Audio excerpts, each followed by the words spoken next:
American government system, subnational government and term limits. The Declaration of Independence, the U.S. Constitution, Federalist and Anti-Federalist Papers, and the Bill of Rights established various concepts of federalism based on the sovereignty of states and the national government. The U.S. federal government has three main branches, including the legislative, executive, and judicial branches, the powers of which are vested and mandated by the Constitution through Congress, the President, and the courts. However, the U.S. has a three-tier system of subnational government levels, which include townships, school districts, cities, counties, regional councils, the state capital, and Washington, D.C. Although this setup is beneficial, it also exhibits some disadvantages. One advantage of subnational governments is the limiting influence they have over the federal governments in their jurisdictions. Since the federal government is not close to local issues, they rarely interfere with governance in these areas. Additionally, the federal government occasionally falls back on its word by neglecting most of its responsibilities. Subnational governments are better positioned to resolve such setbacks.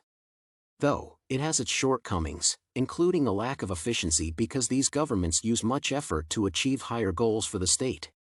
Moreover, the lack of equality is also a limitation because it allows affiliated individuals to take advantage of the system by practicing nepotism, racial bias, marginalization, and corruption. Term limits in the U.S. are a constitutional obligation stating the number of term periods an individual is allowed to serve in a government office.